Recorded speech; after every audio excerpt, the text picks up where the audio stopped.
Hey, let's go over every episode of Dragon Ball Super with a fact or more for each one.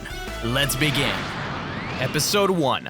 The first new episode of Dragon Ball in decades. It was the Grand Return. The final episode of Dragon Ball Kai's Buu Saga had a teaser at Super coming soon, but it was a huge surprise to everyone. Kai footage is reused quite a bit in Super, like the beginning of this episode, though they decide to re-establish Chala Hachala as the staple music in Dragon Ball, specifically as the recap theme, despite not having been used in a long time.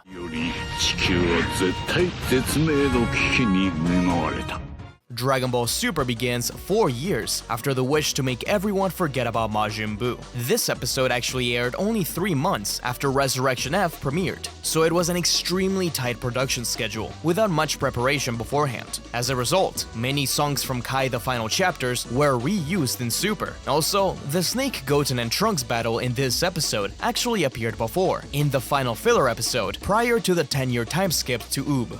Episode 2. In this episode, Vegeta makes do on his promise from Z and takes Trunks to a theme park. Well, really, they go to like a resort as a family trip, but the sentiment is there. When Vegeta is riding atop Bulma's ship and goes through a bunch of trees, he ends up with 2 fruits on his head. This is actually a reference to the Frieza arc, as the fruits are Apomelo and Dodorian, the Japanese name origins for Zarbon and Dodoria. The word for pomelo in Japanese is Zabon. This episode also shows a rarely used ability by Whis, where he learns a language in seconds.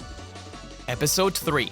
The proper Battle of Gods plot begins, making the 3rd adaptation of the story, beginning with the movie, then the manga, and now this. The original airing of this episode actually forgot to give Videl her black tights in a couple of shots, which was fixed for the home release. We also see that King Kai has his planet back. This is never shown in the anime, but in the manga, we find out that King Kai got help from the Grand Elder of Namek to restore his world, though he wanted to get a bigger, better world with less gravity, only for Goku to swoop in and wish for the exact same world as before, so he could train. Not very nice of Goku.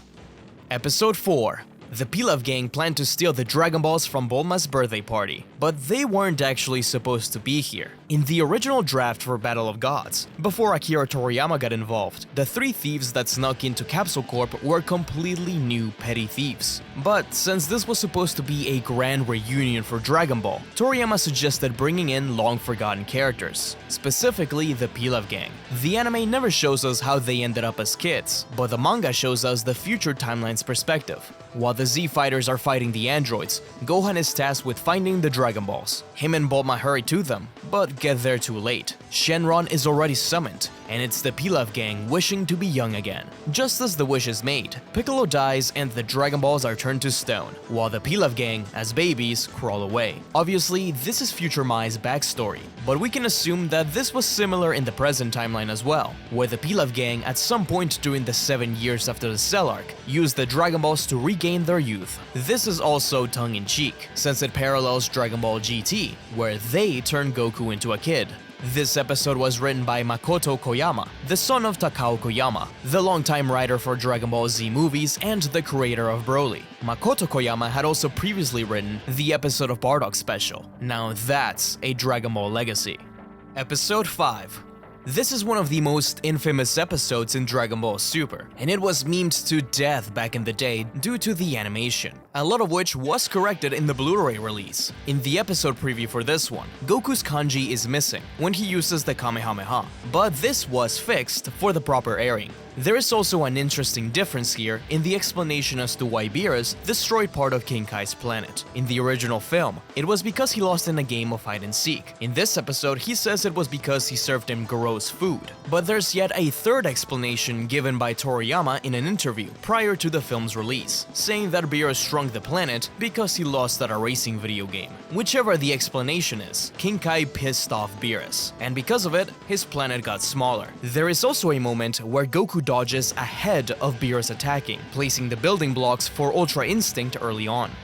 Episode 6. Vegeta is given a different child design from that in the movie. Here, he looks closer to what he did in the original Z Bardock special, while in the movie, he looked a bit older and had hair similar to his adult version. His design would change yet again to resemble his appearance in Dragon Ball Minus, with the release of Dragon Ball Super Broly, where he wears more normal Saiyan armor as opposed to the regal one. Beerus also makes a reference to Fist of the North Star, quoting it by saying, "Do I really have to give you my name? After all, you're already dead," to Vegeta, using Kenshiro's famous phrase. お前はもう死んでいる。何? Interestingly, this was the first episode in the franchise to have 2 animation supervisors, likely to try and accommodate for the tight and messy schedule of the series early on. Episode 7. This is the first Dragon Ball Super episode without Goku. Gotenks, for whatever reason, stays in base while fighting Beerus. In the movie, he went Super Saiyan, and in the manga, he goes Super Saiyan 3. Another difference comes from when Beerus gets a hold of Gotenks. In the film, he spanks him, but here he slaps his arm until it's red. This is actually a punishment which comes from rock, paper, scissors in Japan, where the loser gets their arm slapped with 2 fingers until it hurts.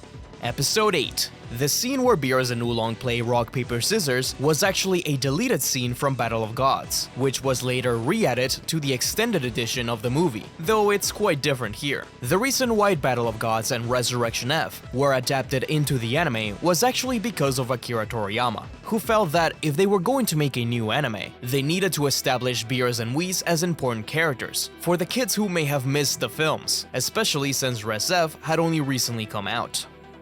Episode 9. The Super Saiyan God is unleashed. We also find out a bit more about the legend, and how a righteous ancient Saiyan, who battled evil Saiyans along with his friends, was defeated. Toriyama expanded on this legend, explaining that his name was Yamoshi, and that his spirit wandered around the universe, where an ancient Namekian came across it, and wrote down his story in the Namekian Book of Legends. The ritual itself is different from the film, and a bit more dramatic, complete with a golden-haired Videl. When Videl reveals that she's pregnant, Chi-Chi comes up with the idea of naming the baby Gomen. The Go matches the kanji used for all the men in the Sun family, while Men is just the Japanese word for noodles. It's a playful continuation of the tradition, since Gohan's name is a pun on rice.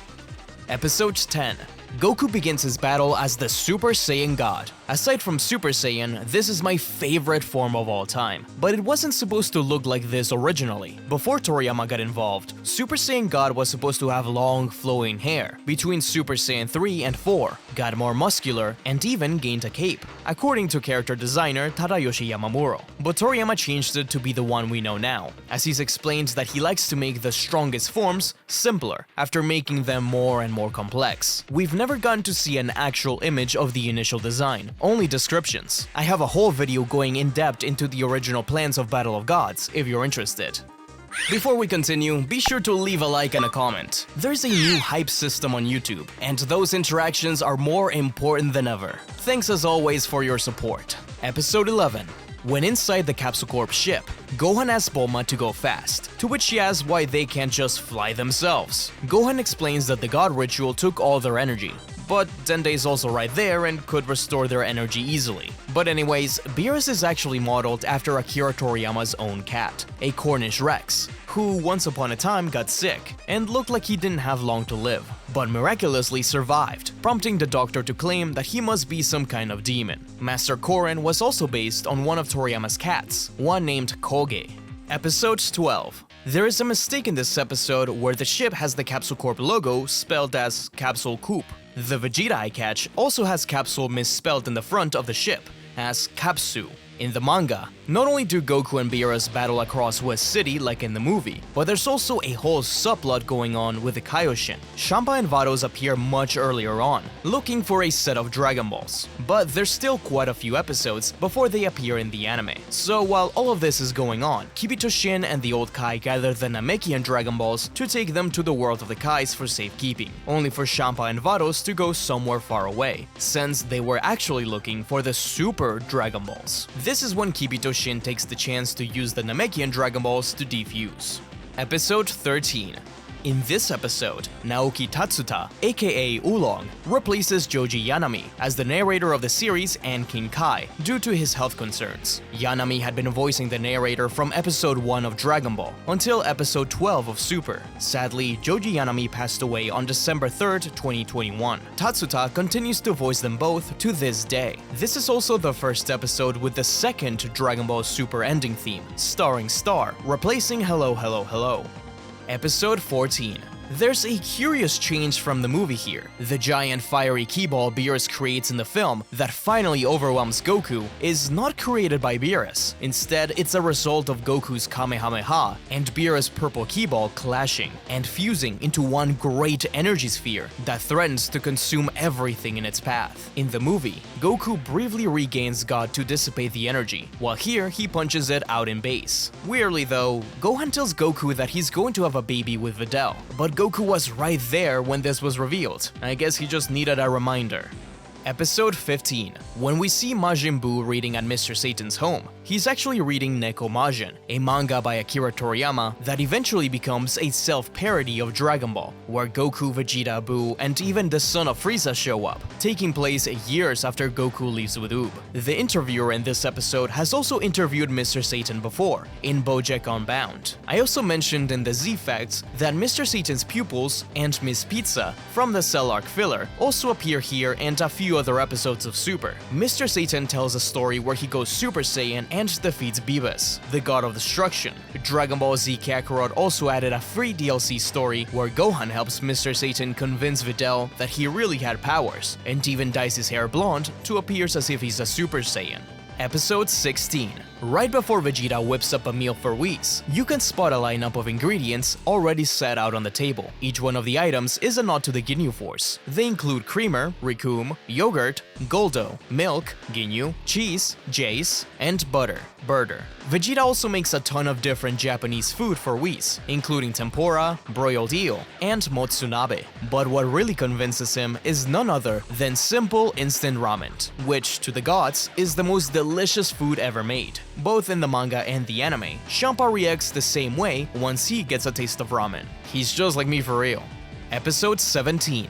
I mentioned it in the Z-Facts, but Krillin's ringtone here is "We Are" from One Piece, a reference to the fact that Krillin and Luffy share a voice actress in Mayumi Tanaka. Mr. Satan and Chi-Chi go back to wearing their Buu Arc outfits, and Gohan wears the Great Saiyaman outfit for the first time since Z. After all the scenes with the Great Saiyaman from the film were cut from the anime. The criminals in this episode also appear in Res F, with the big one in particular sharing a design with a criminal from Dragon Ball GT, albeit with a different hair color. Goku and Chi-Chi have a matching pair of red and blue slippers, and Goten even wears Goku's at times, and we can see that they're too big for him. Just a cute little detail. Episode 18. Goku and Vegeta begin their training at Beerus' planet, and Champa makes his first appearance. Like I mentioned before, we've actually already seen him in the manga much earlier, and he was also shown in a trailer for Dragon Ball Heroes, way ahead of his appearance in this. Beerus' planet was designed by Akira Toriyama, but the design he made was ultimately changed for the movie and the anime. It would later be reused in the Super manga for the God of Destruction Arak's world. Whis' training has some similarities to Roshi's training, such as working the fields. But not only that, for nearly every master in Dragon Ball, they've had to offer something or pass a test. For Roshi, it was a pretty girl. For Korin, it was climbing Korin Tower. For King Kai, it was a joke. And for Whis, it's food. For Kami though, I guess Goku had to defeat King Piccolo first and prove himself to Popo. Episode 19. Weirdly enough, everything regarding Resurrection F is not in the manga version of Super. We skip all of this and get straight to Universe 6. But that doesn't mean that Toyotaro himself didn't cover it. The reason it was skipped was because Toyotaro had only a few months prior adapted the first half of the movie as a promotional manga. It stops right as Goku and Vegeta arrive on Earth to stop Frieza, so they just didn't bother doing it again. Although this version of the story isn't even included in the Super manga. Instead, we just get a joke about it, by showing Sorbet and Frieza in Hell complaining about getting skipped over. Later on, we do get a few flashbacks though. Episode 20. Frieza invades Earth and the Z Fighters gather. This is similar to something that's mentioned to have happened in the MMO, Dragon Ball Online, a game supervised by Akira Toriyama. In it, we get an epilogue story to the Z Fighters, where, after Mr. Satan's death, Frieza's forces invade after hearing the world's strongest man was dead. So all of the Z fighters gather together to fight them off. However, they all don Great Saiyaman suits to hide their identities. Goten and Trunks, who are now masters, fight alongside their sword-fighting school students, and the new Majin race also helps out. All of the Z fighters are much older at this point, as the invasion of Earth takes place on age 820. Tien is 87, Krillin is 84, Gohan 63, Trunks 54, Goten 53, and Pan 41. Goku and Vegeta had also both left Earth and passed away by this point. It's a very interesting look at the later life of our heroes, and it's cool that we get a proto-Resurrection F from it. This episode is also Jacko's first appearance. He's originally from Jacko the Galactic Patrolman, a manga by Akira Toriyama that, by the end of it, is revealed to be a prequel to Dragon Ball. Episode 21. This episode shows us just how insane Shizame and Tagoma's potential was, as they got strong enough to deal with Gohan and Piccolo. Weirdly enough, Tagoma just dies in the Resurrection F movie, while here, he's given a much more prominent role by being Frieza's training partner. He was originally supposed to have a bigger role in the movie as well, but most of it was taken up by Shizame. Tagoma and Sorbet were both designed by Toriyama, but prior to his designs, they had completely different designs made by Tadayoshi Yamamuro in the original storyboards, which Toyotaro actually makes cameo of in the Resurrection F manga. Episode 22. This episode sees the return of the Ginyu Frog, who was something of a recurring character in Dragon Ball Z, and his filler with Bulma was some of the only filler kept in Kai. These events are referenced, and Ginyu takes his chance to switch bodies with Tagoma. This means that we've seen Ginyu in his purple body, Goku, Tagoma, Bulma, his previous body prior to the purple one, which was drawn by Toyotaro, and the richest kid in class in the Gekishin Frieza game guide, though games have also shown him in Trunks, Vegeta, and other characters. Piccolo also dies for the third time in this chronology, first against Nappa, then Kid Buu, and now here, though he's also died in the future timeline and GT, of course. Episode 23. Vegeta kills Captain Ginyu in this episode, finally closing the threat of him, killing every Force member except for the captain. He killed Goldo with a decapitation, Birder with a knee to the neck, and Rikum, Jais, and Ginyu all with blasts. Though I guess Dragon Ball Z Kakarot revealed that Bonyu was once a Ginyu Force member, so maybe he just needs to hunt her down one day. Episode 24. Super Saiyan Blue is introduced in this episode, but it wasn't always called that. In fact, here it isn't named at all. It's just called the Super Saiyan level of God. The name would eventually be revealed to be Super Saiyan God Super Saiyan, the name Toriyama gave the form in the character designs, and quite a mouthful. Those behind the scenes must have realized it too, because in chapter 5 of the Super manga, Whis renames it to Super Saiyan Blue. Though in merchandise and the like, it's still called Super Saiyan God Super Saiyan most of the time. The photo Jacko has, which was damaged during the attack, is actually a photo of him and his girlfriend from the Jacko manga, where Tights, Bulma's sister, can't actually tell which one is Jacko, but thinks that he must be the shorter one. Episode 25. In this episode, Jacko says that Earth will be designated as a dangerous planet and destroyed, but this isn't the first time he's threatened to do that. Jacko was originally sent to Earth specifically to stop Goku as a baby and kill him if necessary, as the Galactic Patrol detected a Saiyan pod heading to Earth, but instead, he ended up getting his ship wrecked and meeting new friends. But he was willing to go as far as using an extermination bomb and taking the whole population of Earth with a Saiyan if necessary. I wonder if he ever realized that the Saiyan he was supposed to stop was the one to save him and the universe time and time again.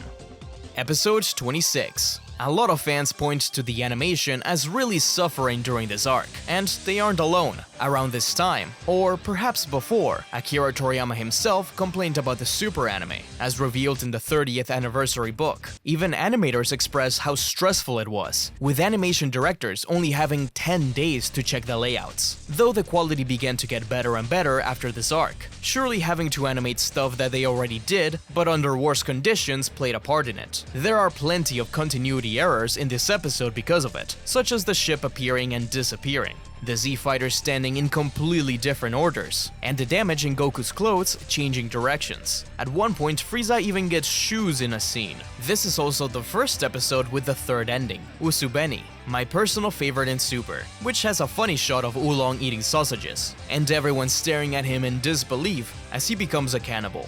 Episode 27. At the end of this episode, when everything is peaceful again, Trunks claims that next time, he'll cut Frieza in half himself, a direct reference to his future self. And when Vegeta saves Goku, he kicks him away just like when he saved him from Android 19. We also see Piccolo eating in this episode. Namekians actually survive off of water alone, but King Piccolo had previously been shown holding a feast for himself, and Piccolo does eat a few more times, so they can eat, but out of enjoyment and not survival. Episode 28. In the anime, the weighted clothing isn't explained, and just seems to be part of training, while in the manga, Whis places it on the Saiyans as punishment for fighting while in Super Saiyan Blue. This is also the first time the 12 universes are revealed to the Saiyans, though Beerus revealed this in the manga and the movie of Battle of Gods. And in Daima, this is revealed to Goku during the adventures to the Demon Realm. Perhaps the biggest loss between the anime and the manga is that we don't see the battle between Beerus and Champa in space, only a brief scuffle over the table. Episode 29. This episode marks the first anime appearance of Tights, one of the three main characters from Jacko the Galactic Patrolman, and the sister of Bulma. She doesn't really play major roles, but Super loves having her make cameos. She was a body double of a pop star who was sent on a suicide mission to space, but Jacko saved her. Ever since then, she's become a famous sci-fi author, using Jacko and her travels to space as inspiration. She shares her hair color with her mother, while Bulma shares her with her father. Weirdly enough, the Universe 6 arc is set to take place on age 779, according to things like Xenoverse, meaning that it's the same year as Resurrection F. But that would also mean that the Earth Dragonballs should be inactive during this arc, and this should instead take place on age 780. Although the year Res F takes place is a little weird, since it's also been said to take place on age 778, according to the Dragon Ball SSSS timeline, and on age 779 in video games. Episode 30.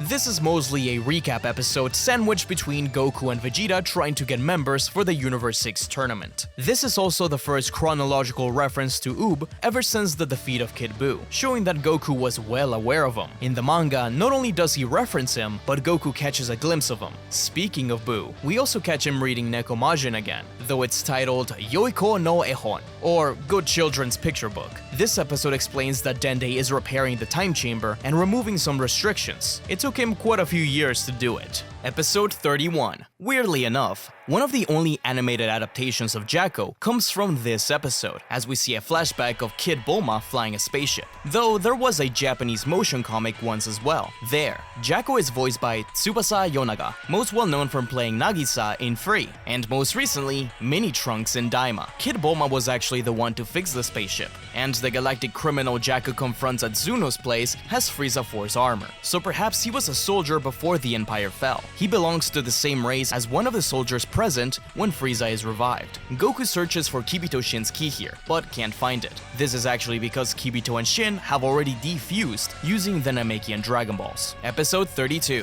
Planet Sadala is revealed in this episode, along with a new Saiyan, Kaba. When it was first revealed, the manga called the planet Planet Salad, but it was changed in later mentions and reprints to Sadala, probably both to match the anime and to not make the pun so apparent. The idea of the Saiyans not being originally from planet Vegeta actually dates all the way back to the 90s, where Plan to eradicate the Saiyans revealed that the Saiyans crash-landed on planet Plant and were welcomed by the Tuffles. Before that, we were just told that they shared a world, even though the Tuffles were anime only. The idea did come originally from Toriyama. The Dragon Ball GT Perfect Files databooks name this unseen planet as Planet Saya, and insinuate that it could still be around, though obviously this is not the case in Universe 7. Episode 33. For the first time ever, Goku gets to see a Frieza race member in their long head form, since previously he'd only seen first form and final form Frieza. What's curious is that it seems that Frost's second form is his long head one. He doesn't actually have what we traditionally know as Frieza's second form. This state is known as his Raid form. The official Dragon Ball website even calls it his first transformation, and claims it only resembles Frieza's third. Since Frieza created his forms in order to suppress his power, it seems like Frost did the same, but only chose to do two. However, we did see a hypothetical version of it in a bonus Dragon Ball Super manga illustration, where Krillin takes a sigh of relief, since he has bad memories of that second form. Episode 34. Because of him forfeiting his turn to let Vegeta fight, Piccolo has now forfeited 2 tournaments and has been eliminated in 2. He forfeits in the Buu Saga and now in this one. He got eliminated in the 23rd World Tournament and will get eliminated in the Tournament of Power. However, if we include the movies, then Piccolo has actually forfeited 3 times, thanks to BoJack Unbound. Episode 35. Vegeta begins his battle against Vegeta. Here, Shin and Kibito find out that there are Metal Man in Universe 7 as well, to which the old Kai yells at them. We actually do see a Metal Man much later on during the Moro arc, where Quatuor is freed from the galactic prison and works alongside the rest of Moro's men. He's the only other Metal Man we've ever seen. Episode 36. This is the first time Vegeta reuses the Final Flash, and the first time we've seen it since the Cell arc. Coincidentally, back then it was against an android, and this one is against the Metal Man. He uses both the Gallic Gun and the Final Flash, using the latter to push Vegeta out of bounds after figuring out his weakness, similar to Janemba's weakness in Fusion Reborn. Most members of Universe 6 could be seen as counterparts to enemies from Z. The Saiyan arc enemy with Kaba, the Frieza arc with Frost, the Cell arc with Vegeta, and the Buu arc with Botamo, since they're both round and malleable. So of course, Hit represents the Revival era. Episode 37. Vegeta uses the term Super Saiyan Blue for the first time in this episode, introducing it into the anime continuity, instead of Whis like in the manga. Kaba was also unaware about the Super Saiyan prior to the tournament, as the Universe 6 Saiyans were peaceful and did not have a legend like ours. However, much later on in the Tournament of Power, Caulifla talks about a legend of a Demon Saiyan warrior who appears every 1,000 years, when referring to Kale. So they do have a legend, but in a different way from ours. The way in which Vegeta pushes Kaba into Super Saiyan is similar to how Goku taunts Oob into awakening his true power later on. This is also the first episode with Forever Dreaming as the ending. Episode 38. Hit enters the ring. In a V-Jump article, various of Goku's rivals were given a degree of danger based on stars. Vegeta was given 3, Beerus and Champa 9, Frieza 7, Black and Zamasu 12, and Hit was given a 6. Right in the middle, in the manga, Goku uses Super Saiyan God for the first time since Battle of Gods against Hit, to try and preserve energy and snapping into blue at the right moment to counter the time skip. Goten even calls it Super Saiyan Red. Episode 39. The Kaioken makes its grand return. Funny enough, the last time we saw it in the anime was also in a tournament setting, where Goku had to combine the technique with a Super Saiyan form during his battles against Pikkon at the Other World Tournament. Of course, that was filler, and the last time it was used in the manga was against Frieza. The original version of the English dub claimed that Goku was combining the form with the calm and focus of Kaioken. Combining that with the calming focus of the Kaioken, and now there's no telling how high I can go! Which was obviously a mistake. Kaioken isn't exactly calm, so it was corrected later on. Goku doesn't use this in the manga, at least not until the Tournament of Power arc, where he uses the principles of Kaioken with Blue against Jiren. Episode 40. Lord Zeno is introduced in this episode, as the Universe 6 tournament comes to an end. His name means King of Everything, or appropriately, Omni-King. You can actually see the symbol for everything on his clothes, mirroring each other, the same shape his castle is based on, though the symbol for King is also contained within. In Dragon Ball Daima, we've also met something of a counterpart to him in the form of Raimus, the creator of the universe outside of the Demon Realm. Prior to either of them though, the supreme ruler of the Dragon World, according to the Daizenshu, was Akira Toriyama himself, who had long and hard battles against his editors, enduring multiple rejections, to bring forth this story. We should really be thankful. Episode 41. Super Shenron is summoned. It's a very strange sequence where we enter Super Shenron, who has like his own universe within. This doesn't happen at any other time we see him. The language of the gods, used to make the wish, is actually just backward speech, both in English and Japanese. For example, he's also the only dragon not to speak Japanese. Or English, I guess. As even though Poronga needs Namekian to make wishes, he still replies in our language. The creator of Super Shenron was a dragon god named Zalama, who created the Super Dragon Balls on the 41st year of the Divine Calendar, making them exactly 37,196 kilometers in circumference, and getting a patent for the technology of the stars looking the same way no matter what angle. The Universe 6 Namekians use parts of the Super Dragon Balls to create their own. Dragon Ball Legends also also shows that prior to them, he also created a prototype called the Omnificent Crystal. And although the Super Dragon Balls are said to be the original set, Dragon Ball Daima explains that the 3 Demon Realm Dragon Balls and its Purunga created by Neva are the originals. Episode 42.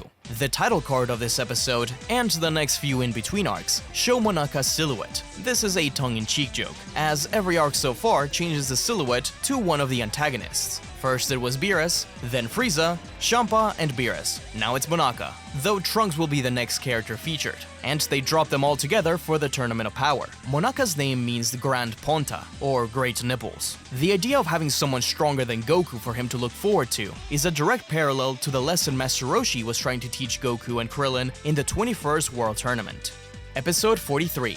Rayleigh makes a cameo in this episode ahead of her appearance in episode 69. This is one of many crossovers with Dragon Ball. The last one prior to this in the anime was in the Dr. Slump reboot, where an alternate take of the Penguin Village section in the original Dragon Ball manga takes place, in an extended way. Goku even turns into an Ozaru, and we get a glimpse of Super Saiyan Kid Goku mid-transformation. This episode also shows that Pan can indeed fly as a baby, but in Superhero, part of her character arc in the movie is learning to fly. Though you could dismiss this as her doing this subconsciously, and that she had to properly learn it later. Also, I mentioned in the Z-Facts that the 24th World Tournament was the one Mr. Satan won, and although we see flashbacks of it in Z, it's not specifically said. It was only a guidebook statement up to this point, but finally, in this Super episode, it's firmly established. Episode 44. Here we get another reference to future Trunks, specifically, Trunks picking up a toy sword and swinging it around. It's cool that they tried to make these parallels between the two Trunkses, despite them being so different. This new set of villains and planet are all named after French food. Potafu is a French beef stew, pottage is a type of French soup, and the sautéans come from sauté, a French way of cooking food. Comesson is an anagram for the French word consommé, another type of soup. Oh, and grill comes from grill, obviously. Monaka also passes out with his eyes wide open, something he also did during the Universe 6 tournament.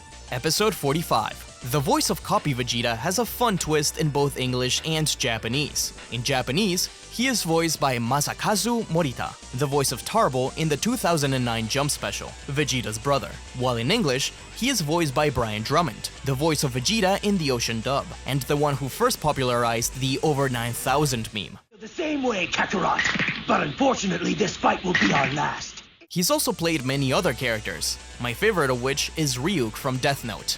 Episode 46. The ending of this episode marks a drastic change in vibe, with future Trunks in a dark future once again. It was really great to see him after such a long time. Weirdly though, he has blue hair rather than the light purple from Z. Akira Toriyama had actually colored Kid Trunks' hair like this previously too, for Battle of Gods, and Toyotaro continues to do so. Even in Toriyama's own illustrations, future Trunks did oftentimes have blue hair, though he was inconsistent. What's crazy about this is that the day this episode aired, Yahoo Japan launched a mini campaign where if you searched up Frieza's line of "My power level is 530,000," Frieza would hijack the search engine and give you the option of either teaming up with him or defeating him. If you chose to defeat him, Trunks jumped down from the screen and sliced him in half, giving you a message from Toriyama about the new Goku Black arc. Not only that, but a new illustration of DBS Trunks was shown, but this one had his hair from Z. So maybe at one point, they really did think of keeping him like that.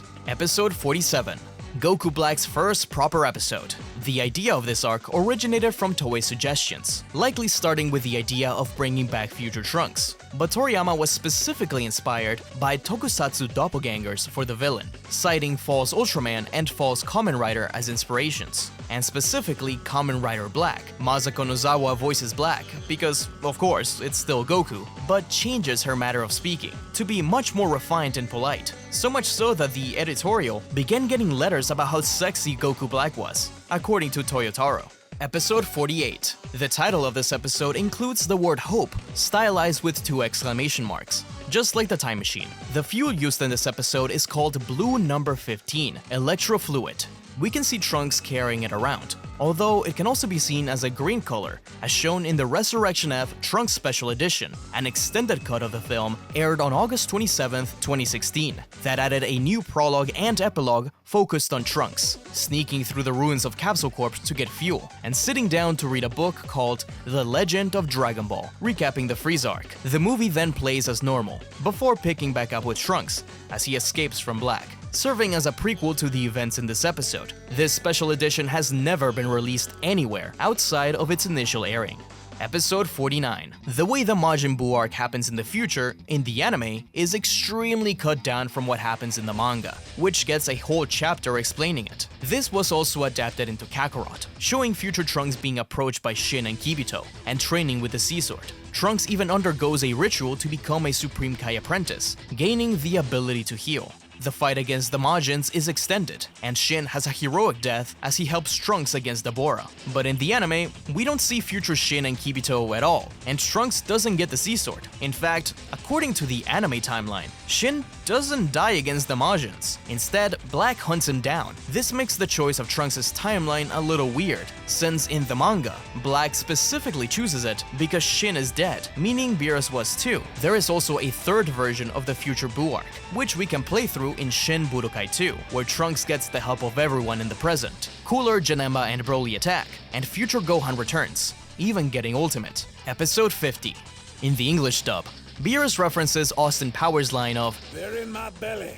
when asked where the fish sausages are. This is the first episode to have Yoka Yoka Dance as the ending, one of my personal favorites. The time machine is also destroyed here, but thankfully, Cell's time machine was still around. Akira Toriyama originally wanted to add airplane elements to the time machine, but ditched it. He would later use this idea for the time machine in Chrono Trigger. Toriyama mentioned in the same interview that the time machine doesn't have a ladder, so only those who can fly can use it. Also, although Goku ditches the Whis outfit in this arc, there was a Dragon Ball Heroes commercial of him fighting Black with it on. Episode 51. When Black channels his power, the pose he takes on is a direct reflection of Goku's from Chozetsu Dynamic. Present Mai starts having a crush on Trunks. For perspective, Mai was 41 in Battle of Gods, meaning that she should be like around 60 years old in the future timeline, while Trunks is around 30. Weirdly, this episode both reuses and remakes footage from Dragon Ball Z/Kai, though it also shows a flashback where Bulma asks for Cell's time machine. Trunks is wearing a black armband, showing that it takes place the same day he leaves for the future, which was also the same day Goku's funeral was held, on the 27th of May, age 767, according to the Chozenshu 4 timeline. Episode 52. This episode focuses on future Trunks and Gohan, with flashbacks to the Trunks special with new animation, specifically changing Trunks to have blue hair, though there are other differences, such as Gohan laying on his back, which was the case for the manga but not the special, and Trunks slamming his fist into the ground. In the manga, he doesn't really spend time with Gohan, but Toyotaro makes up for it by having a bonus chapter where Gohan comes to see him after the adventure and asks him about the future, as Trunks awkwardly remembers how everyone died. We also get another instance of Trunks imitating his future self, but this time it's on purpose. Episode 53. This is Zamasu's first real episode, after having a small appearance in the last one. He was originally the North King Kai of Universe 10, and was chosen by Gowazu as his apprentice. In the Super manga, we actually see this meeting, and get a glimpse at a slightly younger Zamasu in his Kaio clothes. His name comes from the Japanese word Zamazu, meaning to be, a naming scheme he shares with Gowazu. Toriyama admitted that he doesn't usually delve into character psyches, and that Zamazu was a more complex villain that he usually makes, which is why he was glad that Toyotaro was around to help him develop it. Otherwise, the arc couldn't have been made. Bulma also installs a time gyro, which is a clear allusion to the flux capacitor from Back to the Future. Present Zamasu also battles Goku here, something which doesn't happen in the manga. Instead, Kibito is the one to fight him. A cool moment since Kibito doesn't really get to do anything. Episode 54. The alien Zamasu kills are quite literally known as Barbarians, from planet Barbary. clearly coming from the word barbarian. This episode marks the first appearance of Grade 3 and Grade 2 since the Cell arc, although guidebooks imply that Goku used Grade 2 in the other world tournament. Grade 2 is shown in a flashback, with Vegeta showing off his discovery to Trunks, while Trunks uses Grade 3 to bait Vegeta into attacking. Whis also informs Trunks that they didn't figure out who Black was. In the manga, Shin gives an idea, suggesting that it could be Kibito, since he's a bit racist towards mortals. Episode 55. In this episode, we find out from Whis that the Grand Priest is among the top 5 in battle strength in all of the universe, even above himself, while the manga has Whis say that he's the mightiest of all beings in the universe. Not only that, but the Grand Priest is the father of all the angels. His oldest child is Kuzu, the angel of Universe 10, Zamazu's own universe. Episode 56. Future Yajirobe appears in this episode, having survived by eating senzu beans. However, the Z anime showed him as being killed by the androids. This special didn't include him, so they were clearly ignoring filler when making this. More importantly, Super Saiyan Rose makes its debut. Sean Schemmel, Goku's English VA, originally gave Goku Black a much gruffer voice when the character was first dubbed for Xenoverse 2. You defy a god. It's time to put my strength to the test. The anime was still developing the story, so little was known about him, so his voice was ultimately tweaked for the show. Still, there is a clear difference between Base and Rose Black, as he begins talking in a much more refined way. Sean explains that he sees it as channeling more Zamazu in this state. Episode 57. Gowasu asks Zamazu if he wants to be a GodTuber. The way Zamazu watches GodTube differs from the anime to the manga. In the anime, it's just an old TV, while in the manga, it's a crystal ball with a keyboard. Toei Animation does have a real section of their website presented as Gowasu's GodTube channel, which just hosts clips of the show. Zamazu also reveals his true nature as a corrupted god. For the dub, James Marsters played the god free of charge, though under a pseudonym. He previously played Piccolo in Dragon Ball Evolution and became a big fan of the show. Episode 58. The heroes retreat to the past, and Mai takes Yajirobe to the underground. The soldiers of the resistance are remnants of the king's army, as evident by the KC on their helmets. Speaking of the king's castle, when King Piccolo took it over, he declared that he'd destroy one sector of Earth every single year on King Piccolo Day, meaning that by age 796, the year the future section of the Goku Black arc takes place, King Piccolo would have finished destroying the last sector of the world. We are also introduced to Haru and Maki. The older brother has a character design very similar to one of Toriyama's most obscure manga, Mamejiro. Episode 59. Whis uses his time rewind for the second time to save Gowasu from Zamazu's killing blow. In the manga, Goku isn't in this scene and doesn't see Beerus use the Hakai, which makes it a little weird when Goku himself tries to use the Hakai on Zamazu, only for him to use Mai as a shield and for the plan to fail. Episode 60. The original Japanese title is a direct reference to the film Back to the Future. In this episode, Black reveals that he is Zamazu, and how he used the Super Dragon Balls to switch bodies with Goku. The manga also adds a bit more, where Zamazu specifically wanted to switch bodies with who he thought was the strongest in Universe 7, believing him to be actually Monaka. So he ends up stuck in that body, at least for a bit. This joke returns later on, where a bonus page shows Infinite Zamazu has one extra one that didn't get the memo, keeping Monaka's body. I also didn't mention this before, but since there is quite a lot of scenes with present Mai, I might as well mention that in the Super manga, when we see Mai prior to the wish of becoming a kid, she has the same design as old Mai in GT, albeit a bit younger. Great attention to detail. But for some reason, neither present nor future Mai have the blue eyes she did in the original series. This is also the first episode to switch the ending to Chow Fan music. Episode 61. In this episode, we see a concrete view of Zamazu and Black's plan, where Black switches bodies with Goku and kills him and his family. But in Super Dragon Ball Heroes, a version of Black went a lot further. Fu warned Black that he would be killed if he went ahead with his plan, so instead of teaming up with Zamazu, Black traveled across 99 different timelines, killing a Goku in each one of them, even one with Ultra Instinct. This Black would be known as the Crimson Masked Saiyan, after the powered-up mask Fu gave him.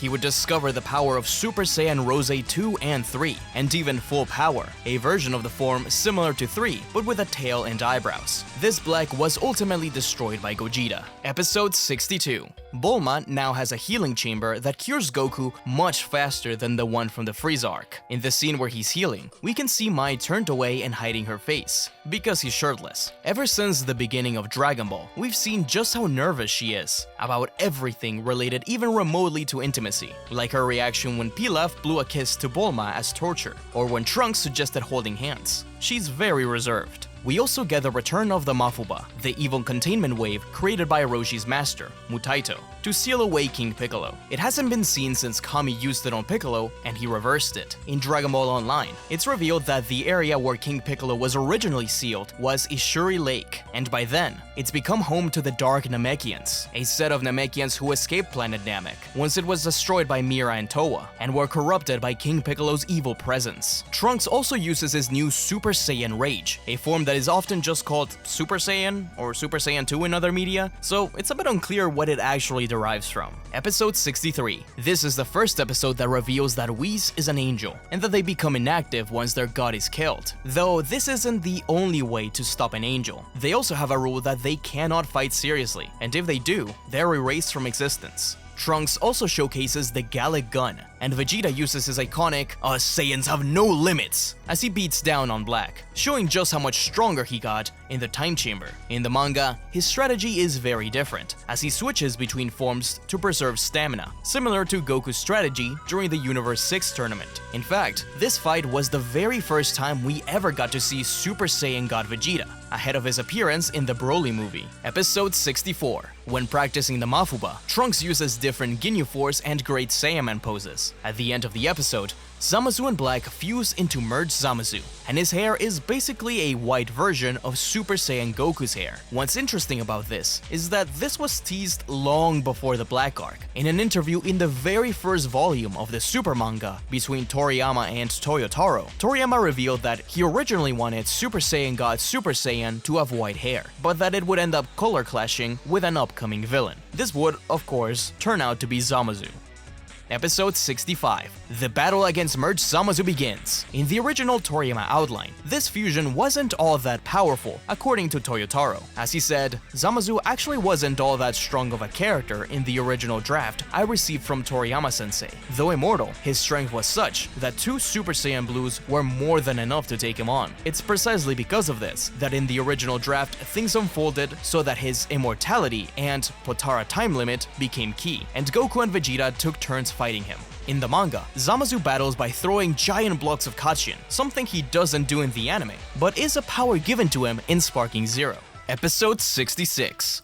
The idea to bring back Vegito was not originally part of Toriyama's plan. Toyotaro was the one who suggested it, marking the first Potara vs Potara battle. He wanted something to meet fans' expectations. As he explained, their personalities made any fusion after the Majin Buu arc impossible. However, I wanted to meet the reader's expectations, and so I made a scenario where, even if they shouldn't really fuse, now they have absolutely no choice but to fuse. Although, it's bizarre that he looks the same as in the Buu arc, despite the fact that Vegeta has armor on. This was one of few of his ideas that would be brought into the anime as well. Toyotaro also had the idea for Trunks to be a Kai apprentice, but this wasn't carried over. According to V-Jump, Vegito Blue has the power to rival Beerus, though it is worth noting that manga Vegito performs better against Zamasu. The Sword of Hope also got a special, unique cover as an alternate edition for Volume 5 of the Super manga. Normally, it's Goku fighting Zamasu, with the second Zeno on the spine, but the alternate edition features Trunks' history on the cover, and with him on the spine.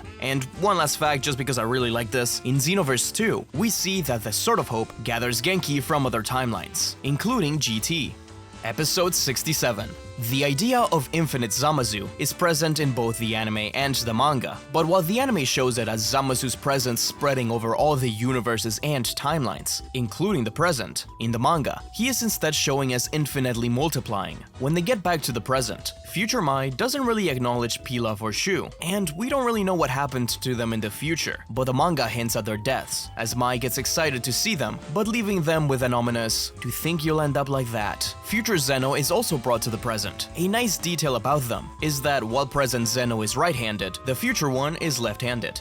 Episode 68. For the first time since the series began, there is no character in the title card, and there won't be any more from here on out. The opening also ditches any arc-specific animations. We also get a special cameo from Baby Gamera, which Master Roshi uses to fly, originally used when he made his way to Mount Frypan. Gamera is a kaiju monster from the 1965 film of the same name, though I guess he shouldn't be a baby anymore, unless this is the original's baby.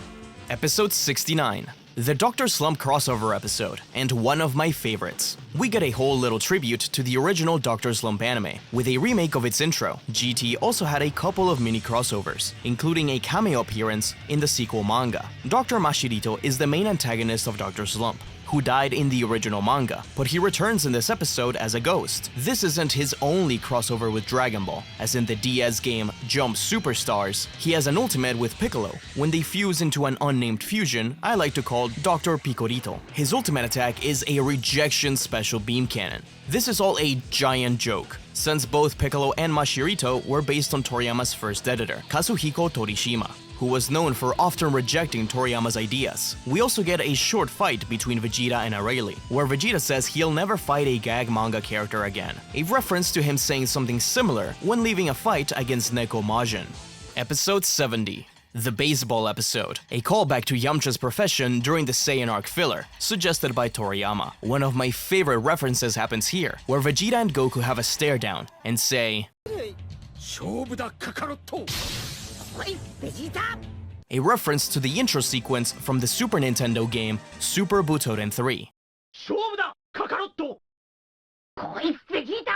I played this game a lot as a kid. Yamcha saying that he didn't invite Tien and Chaozu is a flip on the scene in Resurrection F, where Tien says he didn't invite Chaozu and Yamcha because they couldn't keep up in a battle like this. And finally, Yamcha once again finds himself in his classic death pose from the Saiyan arc. Episode 71. This is the second time Bulma runs over Goku. He's even holding a fish, just like the first time. She really should look where she's going. Hit also says his famous "time to make the donuts" line in the English dub. Now then, it's time for me to make the donuts. Originally used in Xenoverse 2, before being used here. Time to make the donuts. Episode 72. In this episode, Goku brings himself back from death with a well-placed Ki Blast, making him the only Z fighter to revive himself. Although not a real death. His heart does stop, and because of this, he is tied with Chaozu as having the most deaths in the main timeline. Chaozu died against King Piccolo, Nappa, and Kid Buu. Goku died against Raditz, Cell, and Hit. Not counting alternate timelines or Whis returning back time, of course. All of Goku's deaths were his own choice, 2 by self-sacrifice and 1 by having Hit do it. Also, Vegeta lies to Whis about having his grandma's secret sauce recipe. This is one of the only times Vegeta's family is ever mentioned beyond his father and brother. In the dub, he even says that he's not sure if he even has a grandmother, which, I mean, at this point, probably not, man. Episode 73. The criminals in this episode are the 2 from the Great Saiyaman arc in the manga, which are completely cut out of the anime and replaced with a few different episodes, which just kinda shows that Super is a mishmash of continuities. They even reference those unadapted manga chapters. They are brothers, and the younger one also makes a cameo in the Resurrection F promotional manga. Barry Kahn, a movie star previously only seen in advertisements, which Buu used as a face model, also makes a proper appearance in this episode, portraying the Great Saiyaman in a movie. The shot of him over the rocks is likely a reference to the Toei Crashing Waves intro, which we can see in all the original Z films, and Hata Bros Studios, a parody of Warner Bros. The director is also a parody of Steven Spielberg, complete with his signature beard and hat. This is also the first episode with an evil angel and the righteous devil as the ending, one of the best. Episode 74. Not counting the future Trunks feeding Maya senzu bean scene, this is actually the first episode in the franchise to actually have a kiss on screen on the lips. We did get an implied kiss between Goku and Chi-Chi in the Cell arc, but this was off screen. The TV station Barry Kahn kidnaps Pantu is actually the Fuji TV orb, the station that airs Dragon Ball. Dragon Ball's had 2 crossover specials taking place in that orb, where Goku and Luffy team up with Astro Boy in the first one and Kochikame in the second. To protect protected from the likes of Frieza, Enel, and the Arlong Pirates. I have a video all about these obscure specials if you want to find out more. This episode was sort of adapted into one of the extra custom battles by the developers in Sparking Zero, where the Great Saiyaman battles Hirudegarn as part of a movie. Episode 75. One of my favorite set of episodes in Super. I love anytime Krillin and Goku get to hang out. There's some great callbacks here to the original Dragon Ball, specifically the training in preparation for the 21st World Tournament, and Krillin giving Roshi a dirty magazine. Chi-Chi also gets her red, Kaioken-like aura from a gag scene in the Garlic Jr. arc. The forest entrance has the face of a demon based on the Devil's Toilet from Uranai Baba's palace, and it forces you to face your fears, similar to the Dagobah cave scene from Empire Strikes Back. Episode 76. The Paradise Herb is another explanation given by Roshi for his long life. The first could be implied to be the immortal Phoenix who died of food poisoning, while the second was the Fount of Youth / Elixir of Life. This second one was revealed to be a lie though during the Piccolo arc, so it seems like the real answer could actually be this herb, which Roshi says give him enough energy to live for another 1,000 years. The Flying Nimbus makes a rare cameo in this episode, where Goku in the English dub sings Chala Het Chala, the first Z opening. Krillin also has a flashback to all his deaths. The ones from Z are taken from Kai, while the one from the original is newly animated footage. Episode 77. This is the first proper episode of the Tournament of Power, bringing along a brand new opening, Limit Break X Survivor. The arc also gets a new filter to make the show look nicer overall, making it feel a little more like cell animation. In this episode, we find out that part of Goku's job is taking his vegetables and selling them on the market himself, and they're quite popular. We even see Piccolo hanging out over rock formations, which we'll later see him on in Dragon Ball Super Broly. Goku's truck is named the Gull Wing, and it was given to him by Bulma. Episode 78. In the preview for this episode, and its original form, Jiren was the one standing with Belmont and Margarita, but this was changed at Toriyama's request. Originally, Toei was going to make Jiren more talkative, and have him play a role more similar to Toppo, having him face Goku in the exhibition match, as the description of the episode mentioned. But when Toriyama intervened, and said that Jiren was the one that was more quiet, this was all changed and given to Toppo instead.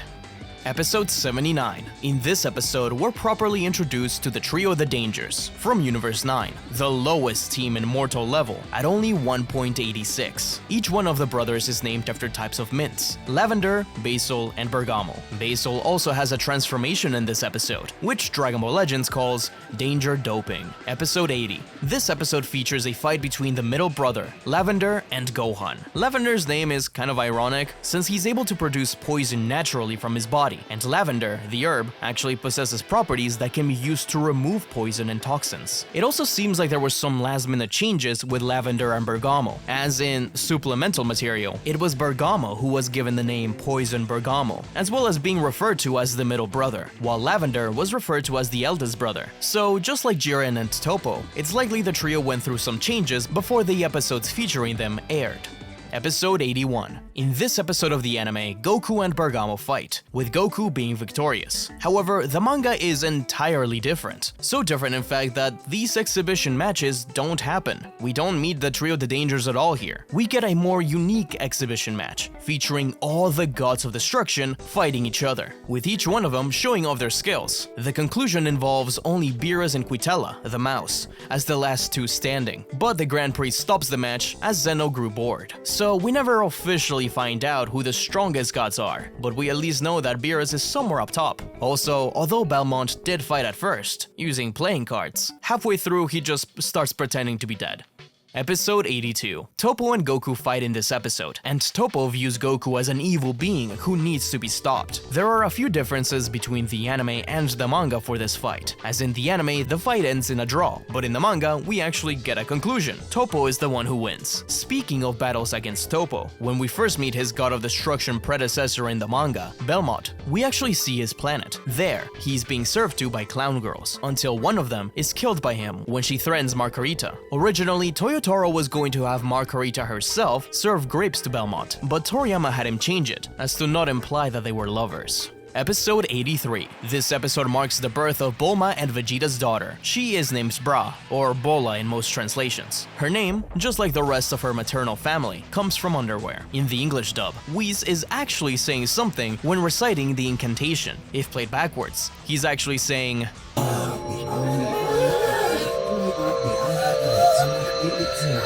Curiously, Vegeta had only picked out female Saiyan names, so he was really hoping for a little girl, which is cute.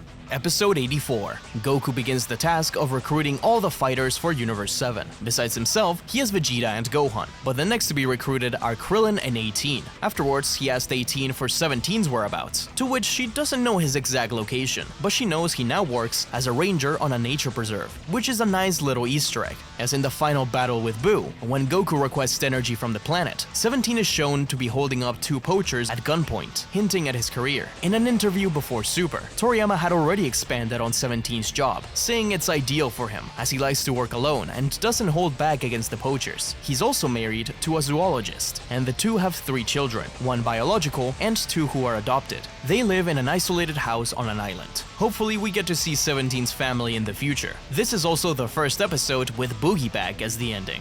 Episode 85. In this episode, we follow the Pride Troopers. However, the anime and the manga are pretty different when it comes to it. In the anime, the battle takes place on planets Daldon to confront the monster, which is called Arachne. But he's not alone. He fights alongside Dorakiyan, another alien species. These two are defeated by Topo, Dispo, and Casserole. The manga version of the events have the Pride Troopers on planet Bas, and the monster they're fighting is actually from a different Toriyama series. He is named Choki, a creature who made his debut in Dr. Mashirito and Abale-chan, and is a biological weapon created by the Tech aliens. It takes all the Pride Troopers to defeat the creature, including Jiren. The Tech aliens who created it seem to make multiple appearances across many of Toriyama works, the first being Oishi Shima no Usama. They also appear in Jacko the Galactic Patrolman, and even Yo Son Goku and his friends return, as Tarbo's wife, Gure.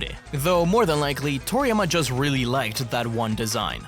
Episode 86. This episode marks the first time Goku and Android 17 meet, since they never got to in the Android arc. We also get another mention of Oob, as Dende says maybe they could get him for the Tournament of Power. But even if not, Goku should train him one day to control his abilities. So it looks like that was all Dende's idea. Some of the first few animals we see are the real-life extinct animals of dodos, going along with the Dragon Ball tradition of having extinct animals like saber-toothed tigers roaming around. Episode 87. This episode is anime exclusive, and features a story where Goku and 17 team up to take down some galactic poachers who steal animals from Earth. After helping out, 17 agrees to enter the tournament. Android 17's return was kind of a big deal. In a 2017 interview, producer Hiroyuki Sakurada explained that Android 17 was designed to be cool, youthful, and playful. Even back in Z, fighting Goku felt like a game to him. By Super, he's a gentleman toward nature, preferring a quiet life over glory and power. Sakurada noted that 17 would only join if Goku personally challenged him, and hinted that fans hadn't yet seen the full extent of 17's strength, saying that Toriyama told him that 17 still had enormous potential to be revealed. Episode 88. This episode marks the first appearance of Caulifla, but she was originally never supposed to exist. In an interview, Nakamura and Takami discuss how they initially came up with the idea of Kale when discussing how popular Broly was in a story conference. They wanted a Broly-like character, but just copying Broly's design would be too boring, so they decided upon making a female version, and ended up with Kale. They then showed her to Toriyama, who went and designed Caulifla, and the two were paired up as a duo. Caulifla, Kaba, and Kale went on to kind of represent alternate versions of Goku, Vegeta, and Broly in the Twin Universe. Episode 89. In this episode, we find out that Tien has a dojo with Chaozu. This is actually something that also happened later on in Dragon Ball Online, where Roshi entrusts Krillin and Tien with the new Turtle and Crane schools. In that version of the lore, Tien founded his dojo upon Mount Frypan, now known as the Mountain of Refreshing Scenery, to commemorate the site where Roshi first showed Goku the Kamehameha, while Krillin established his in the town where Goku first demonstrated his strength. I may have mentioned this in the Z-Facts, but Toriyama revealed that Chaozu got quite rich by helping farmers with his psychic abilities, which is probably how they were able to make their dojo. Also, the curse Yuden uses to take over people is inspired by the Yangshi, Chinese vampires, which also inspired Chaozu. Episode 90. In this episode, we're introduced to Rumshi and Kusu, the god of destruction and angel of Universe 10, Gowazu's universe. Rumshi is prideful, loud, and somewhat lazy. He's one of the few gods of destruction who actively dislikes fighting, preferring to act like a coach or a motivational speaker rather than getting his hands dirty. He has the strongest lungs in all the universes, using his divine roar to paralyze the gods of destruction in the manga. Kuzu is the oldest of the angel children. She is an innocent angel, fascinated by physical strength, something she shares with the rest of their universe, since they all seem to be bodybuilders. She encourages the god of destruction and Kai to distinguish between good and evil, but can't help but get excited when those two conflicting sides clash, dancing with excitement. She is named after Kuzu, aged Awamori. Episode 91. The strange scene when Master Roshi uses Puar to get rid of his pervy desires, has Puar pull out a 100-ton hammer and hit Roshi with it. This is a reference to another Shonen Jump manga and anime, City Hunter, where the main character is hit by one of these whenever he's being perverted. The City Hunter manga even has a reference to Goku's pat-pats from early on in the series, and they've had a recent crossover in Jump Force. Episode 92.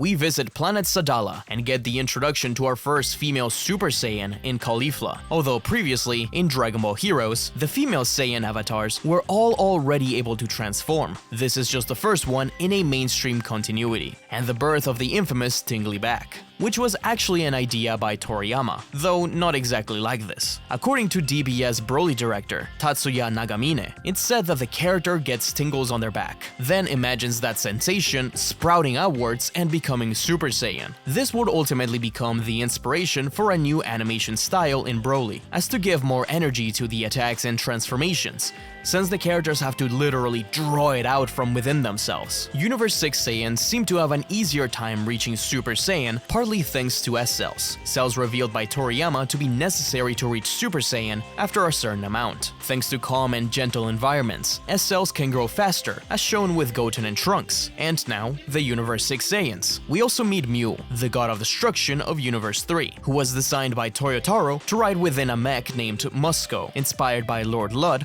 from Dragon Ball GT, who was also called God of Destruction back then. Episode 93. One of the biggest twists in the series, Goku goes to get Frieza from his personal hell for the Tournament of Power. The hell we've seen in Z, GT, and the movies is anime only. Most of the time, when hell is described in canon, it is said that the damned souls are cleansed and reused in a new life. Frieza, though, was a special case, deemed so evil as to need his own hell. All the while, Kale transforms into a berserk state. This episode has plenty of references to Broly because of it, with some shot-for-shot remakes of scenes and dialogue parallels. We also see Quitella conspiring against Beerus. The two of them have a rivalry, since, you know, the joke here is a cat and a mouse. Episode 94. While waiting for Frieza, Goku recreates his battle against Grandpa Gohan, which took place on that same platform years ago. Later, when 17 talks to his niece, he mispronounces Marin's name, likely a reference to Krillin's ex and his daughter having very similar names. This was just a complete coincidence, as Toriyama just happened to use the same name inspiration when he created the daughter, not knowing about the filler character already having that name. Episode 95. The events of this episode are implied to happen in the manga, since we see Frieza and Goku return all beat up to Capsule Corp, but we don't actually see that fight happening. Frieza reveals that he has better control over his golden state now, showing true golden Frieza, achieved through his mental training in Otherworld, and powerful enough to reject the destruction power. Something of note is that, after the fight between Goku and Frieza, the only one to go back to his base form is Goku. Frieza remains in Golden, showing just how much progress he made after Resurrection F. The ending also switches Boo for Frieza, and honestly, we should have known it was coming, seeing how Boo was asleep in the ending too.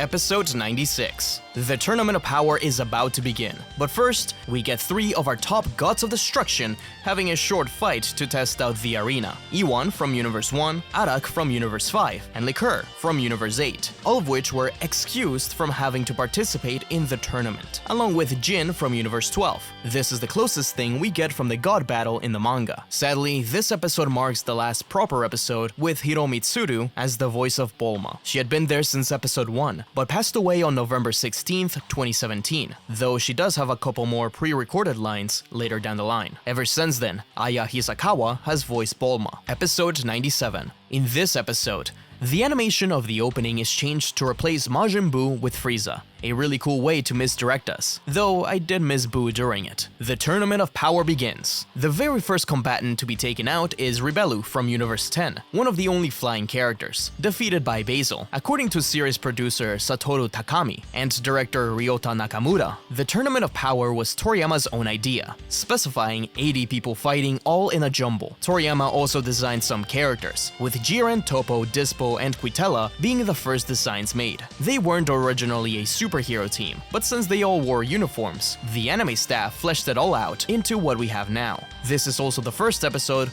with Haruka as the ending theme.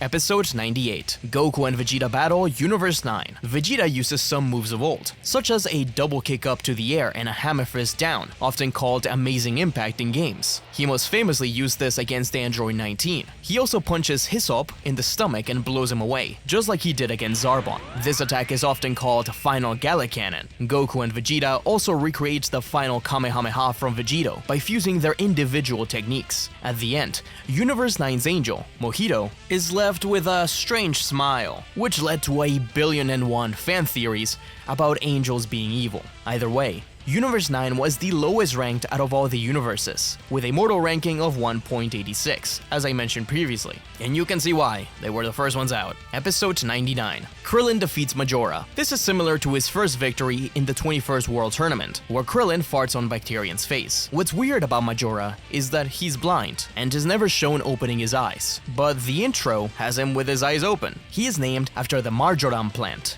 Episode 100. When Berserk Kale attacks Goku, there's a sequence where she slams him around, exactly how Hulk did to Loki in the first Avengers film. Vegeta even calls it the Saiyan's true form, being bewildered, though not to the same degree as in the original Broly film, which this episode has other references to, such as Kale's walk through the Kamehameha and her repeatedly saying Goku's name, like Broly saying Kakarot. Her power truly is maximum.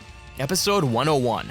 The Androids Battle Casserole. Just like with the other Pride Troopers outside of the main 3, he was designed by Toei Animation, though his design is actually a reference to a different Toriyama project, General Zio from Sandland. We also set up Ribrianne as the next force to face our heroes. Her and the Fireballs are all from Universe 2, which is appropriate, since they are a parallel to Universe 11, the Pride Troopers. One is a group of magical girl superheroes, and the other a more traditional Sentai-inspired team, Love versus Justice. Her whole thing seems to be one giant reference to Pretty Cure, another Toei Animation franchise about magical girls. Episode 102. The transformation sequence by the Fireballs is a reference to many magical girl anime, most famously Sailor Moon. But of course, here Android 17 stops it with a blast, a tongue-in-cheek, nearly fourth-wall breaking joke about how nobody ever seems to do the logical thing and stop them, even in Dragonball itself. Their wand also seems to be a take on the Moon Kaleidoscope from Sailor Moon, and the Miracle Lights from Pretty Cure, though when they glow, they end up being a reference to glow sticks popularized in K-pop concerts. In the manga, Ribrianne and the others start off in their magical states and have no normal forms. Episode 103. In Latin America, Cartoon Network accidentally aired a version of this episode without any voices, just the sound effects and the music, including the opening.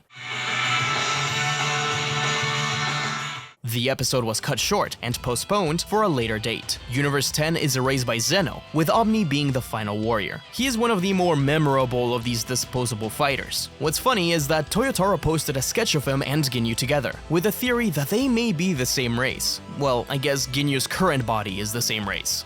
Episode 104, Goku and Hit team up. In this episode, Champa cheers on Hit using an instrument named the Vuvuzuela, a horn that became world famous thanks to the 2010 FIFA World Cup. Gods of Destruction are really not that different from us, I guess. Goku's tactic of switching between Super Saiyan God and Super Saiyan Blue mid-fight, I've mentioned as him having used it in the Universe 6 tournament. Vegeta used the same strategy in his battles against Goku Black in Chapter 22. In the dub, Goku references the Tricks Rabbit when he says, "I got some tricks of my own, silly rabbit." Episode 105, Master Roshi's very own episode. There are a ton of references to his career through Dragon Ball, including the use of the Sleepy Boy, the Mafuba, and the Max Power Form's Kamehameha. Previously, he also used the Bankoko Bikurisho, an attack which almost killed Goku. Roshi hasn't used most of these attacks since their first appearance in the original series. More importantly, he recites the motto of the Turtle School to Goku and Krillin. This motto was first said by Roshi in Chapter 28 of the manga, or Episode 16 of the anime, while training, and it didn't really return or was really even remembered that much until this episode, and has since then become pretty iconic. The dub also has Roshi use the Konami code to defeat Ganos, perhaps the most memorable cheat code in history, popularized by Contra to get 30 lives.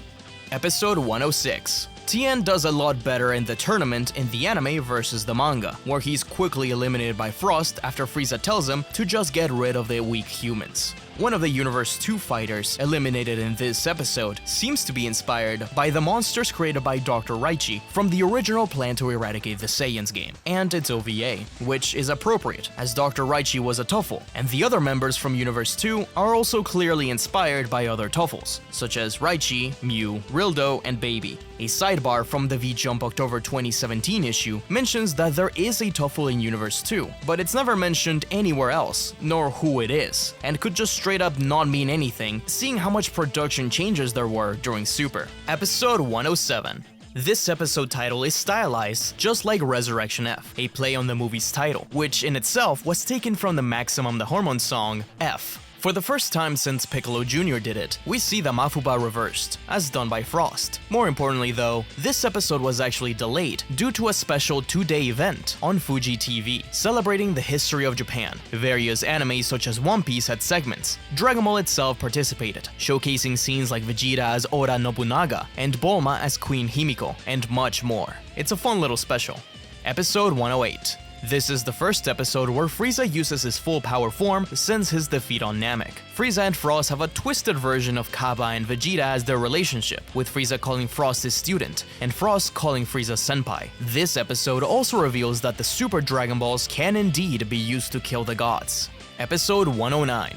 The original Japanese airing of this, and the next episode, were actually one and the same, as it was first a TV special called This is the Ultimate Battle in All the Universes, Son Goku vs Jiren. It was advertised along One Piece with this beautiful piece of art, as Luffy vs Sanji aired the week before. The special has since then been split into 2 for most releases, with a couple of scenes missing, including the Grand Priest protecting Zeno, but nothing really major. This is also the first episode since the start of the Tournament of Power with 0 eliminations, and the first to use by a 70cm square window as the ending theme. Episode 110.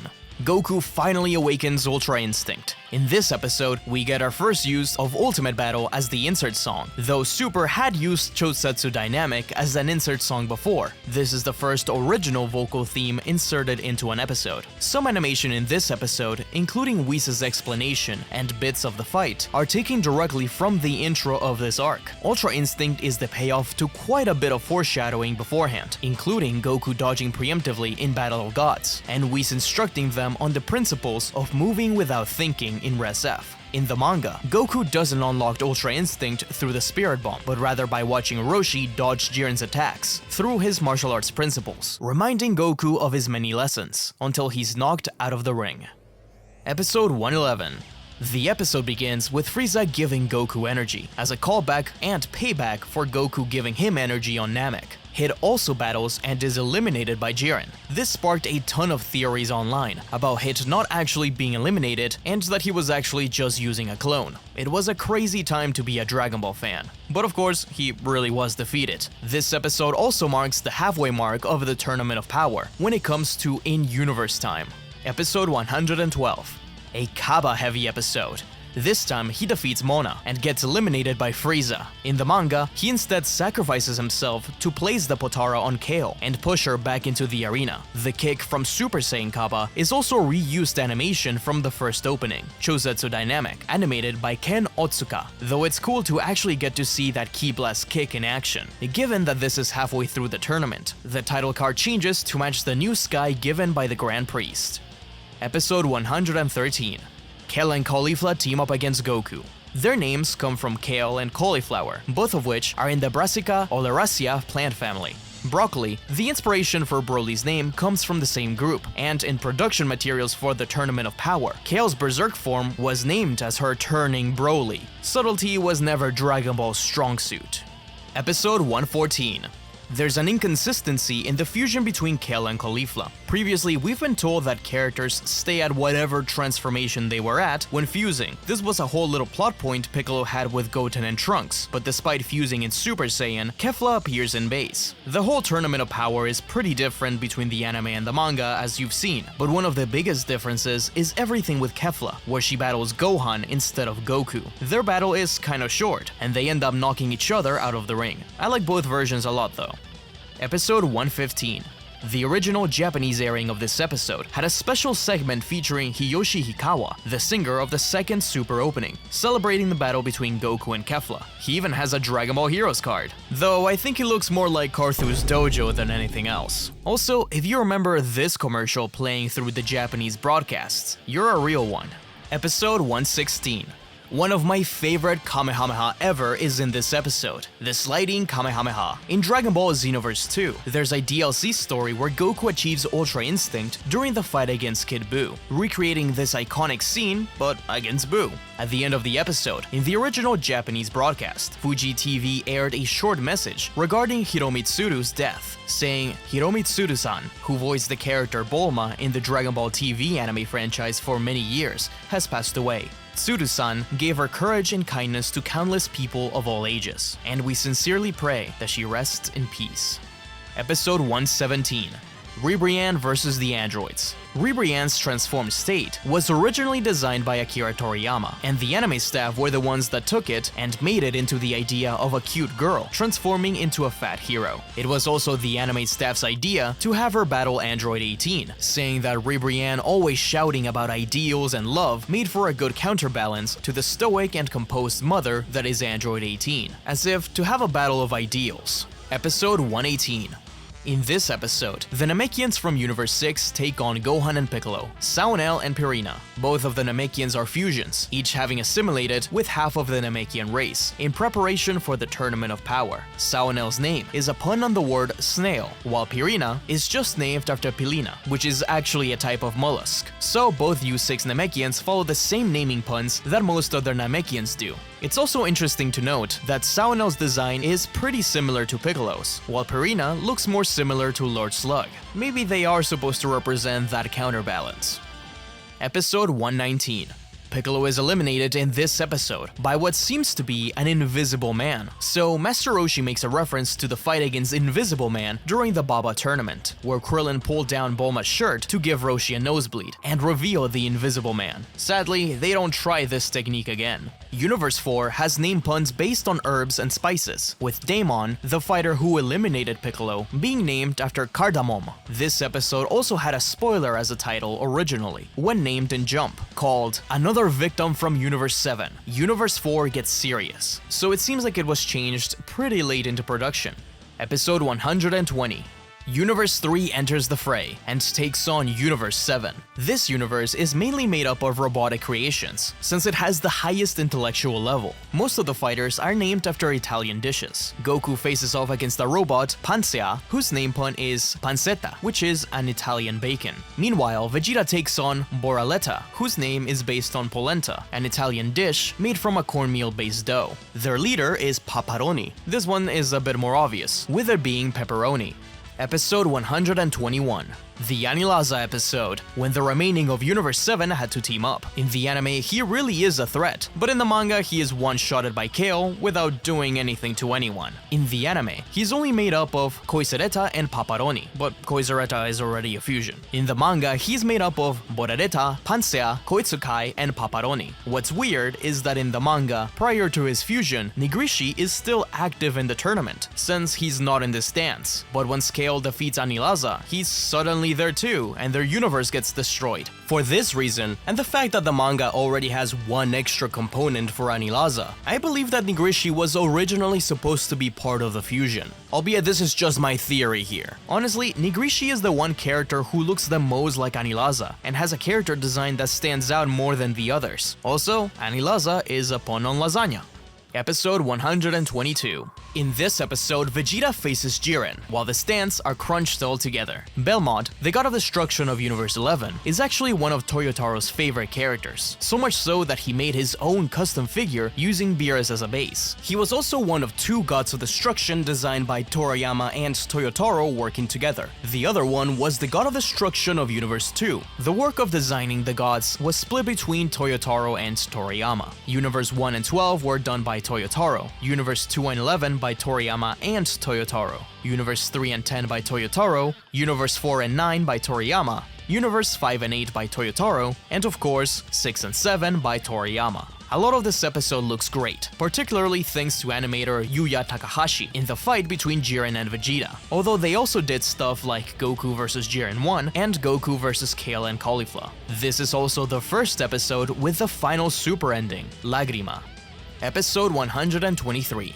Vegeta awakens Super Saiyan Blue Evolution. This form was an anime original transformation, with powers set by director Megumi Ishitani to be equal to Goku's Super Saiyan Blue Kaioken. Though, like I said, this was originally conceived for the anime, the form was introduced into the manga retroactively. In the Super manga, Vegeta still achieves a similar evolved power, but it's presented more subtly, with Super Saiyan Blue being pushed beyond its limits in Chapter 40. Many fans think it's not there, because the manga doesn't name it Evolution, or give it the same dramatic visual shift, but the form was named on a V-Jump profile, and Toyotaro himself has said that he intentionally included to match the anime. And if you check the full-color manga cover for volume 17, it's pretty clear that Super Saiyan Blue looks different from Goku's, because it's Super Saiyan Blue Evolution, straight from Toyotaro's pen.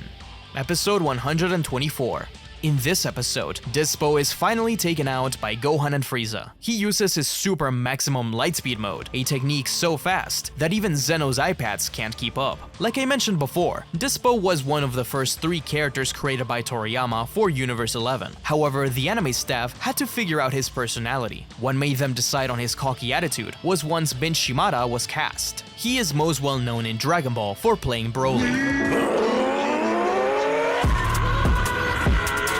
Dispo obviously looks very similar to Beerus, which Champa points out, but there doesn't seem to be any real relation. Maybe they're the same race, but we never get any confirmation. Episode 125. Goku and Vegeta team up against Jiren in a whole sequence that's sort of a homage to the second Cooler movie, where Goku and Vegeta team up against the Metal Coolers, complete with Vegeta telling Goku not to tell him what to do twice in a row, something that also happens in that movie.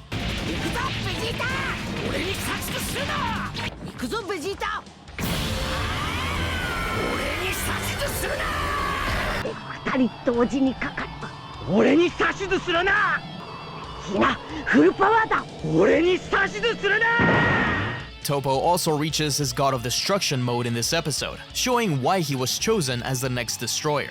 That was already part of Toriyama's notes for Toppo, but this state was created by the anime staff, as well as him disposing of his ideals. Episode 126.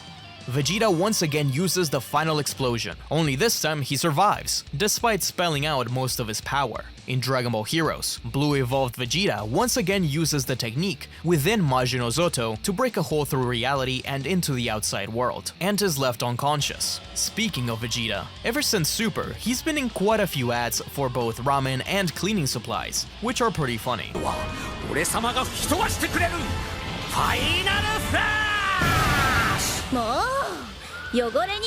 funny. Episode 127. This episode reveals Jiren's backstory, showing his master, Jichin, Though we don't get the full picture in the anime really. Jichin was actually Belmont's friend, and he encouraged Jiren to join the Pride Troopers, which Belmont was part of at the time, as shown in a Toyotaro illustration. Him and Belmont disagreed heavily on the role of teamwork, and eventually Belmont left the Pride Troopers and became a god. Jichin might have been a Pride Trooper as well, but this isn't confirmed. The manga also specifies that Jichin was killed by a demon, which is why Jiren wants to use the Super Dragon Balls to revive him. In the original Dragon Ball, those killed by demons do not pass on to the other world, so it makes Jiren's wishes a bit deeper. In the manga, Jiren is also even more of a jerk, as when his teammates are stuck on a floating island, he tells them to just observe from the benches and lets them fall. At least in the anime he saves them sometimes. Episode 128. Although we already went through the last proper episode with Hiro Mitsuru, this episode features her one last time, thanks to a vision Vegeta has before being eliminated. In Japanese, Goku has visions of his friends saying his name, even Frieza. While in the dub, each character gives words of encouragement, notably Frieza saying, "Dance for us, monkey." Admittedly, one of the funniest dub changes. Goku also goes back into Ultra Instinct Sign at the end. This is the third time he achieved it in the anime, while in the manga, he actually only gets to it twice. The first time, UI is triggered by Master Roshi, and the second time is right after 17's fake-out sacrifice, but Goku quickly switches into MUI right after. Episode 129. The title of this episode contains the names of both super openings, Chosetsu Dynamic and Genkai Toppa X Survivor. Goku's only line in the entire episode, outside of the next episode preview and recap, is Kamehameha. This episode also reveals Mastered Ultra Instinct. This was the version of Ultra Instinct designed by Toriyama, though it was changed quite a bit from the initial design. When working through the scenario, they sent Toriyama what they had, and he came up with a design, backstory, and the name for the form, specifically designed to be a power-up completely different from Super Saiyan. Episode 130. The scene where Goku dodges and weaves through Jiren's blasts. There's a small detail that's very easy to miss, since it's so fast. But Goku is using small ki blast on his feet and hands to surf over the blasts, similarly to what he did against Kefla with his Kamehameha. Episode 131. The final episode. We get snapshots of all the other characters, such as Goten, Marin, and Trunks at 17's island. We don't see any of their adventures here, but we do a bit in the manga. In a bonus chapter by Toyotaro, we have the kids come across a bunch of Cell Juniors. They fight them until the Cell Juniors realize that they're Rangers, and apologize. This is given partly as an explanation as to why 17 got so strong, as he'd been training and taming them, but it also leaves us with the implication that this really was the original Cell Juniors, who just ended up regenerating. It seems like we could have gotten something like this in the anime too, since there's a couple of songs in the Tournament of Power soundtrack which were never used, and they seem to fit an adventure we could have had with Goten and Trunks, the regular battle version of Limit Break X Survivor.